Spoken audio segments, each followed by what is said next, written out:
Dubai, sent off for misbehaving in cricket you can be now. The International Cricket Council ICC has introduced new rules and rule changes for the century-old game that will come into effect on Thursday. One of them is to give umpires the power to send a player off for the rest of the match for serious misconduct. Players can be sent off for level 4 offenses, the most serious under the ICC's Code of Conduct. Those offenses include assaulting or threatening to assault another player, an umpire, the match referee or spectator, or any act of violence on the field of play. Any act that is contrary to the spirit of the game, or brings the game into disrepute, can also be labeled a level 4 offense. Previously, all misconduct was dealt with by umpires and the match referee after the game with fines and bans. Less serious offenses will still be dealt with in this way. The new rules also say a bowler who bowls a deliberate front foot no ball is guilty of unfair play and isn't allowed to bowl again for the rest of the innings. The ICC has introduced new limits to the size of bats, will allow the decision review system to be used in T20 games, and changed a law so that batsmen will be given out if they are caught after the ball strikes a wicketkeeper's or fielder's helmet. The new rules will be in use for the first time on Thursday in the first test between South Africa and Bangladesh, the first test between Pakistan and Sri Lanka, and the fourth one-day international between India and Australia. Some of the important rule changes are the thickness of bats has now been restricted.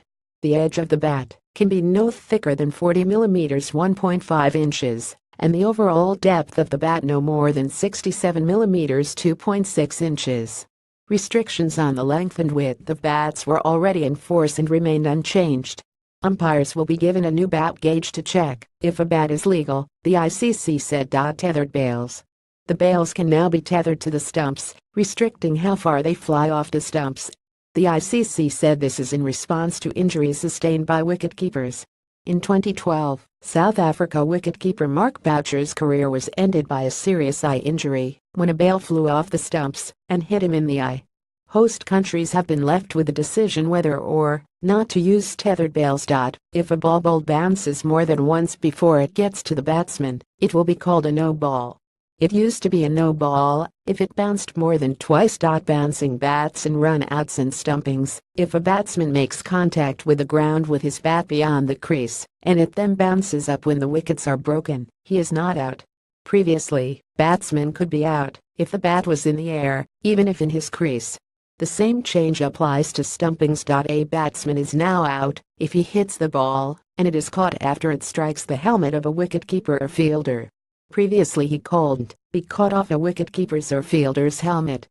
A batsman can also be stumped or run out after the ball hits a helmet worn by a member of the fielding side. Changes to the DRS system. The DRS system can now be used in T20 internationals. Each team gets one review per innings.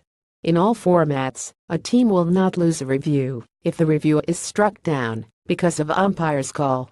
Umpire's call refers to a marginal or very close decision. In tests, teams no longer get reviews back after 80 overs. A team can have only 2 unsuccessful reviews for an entire innings now. AP previous page next page.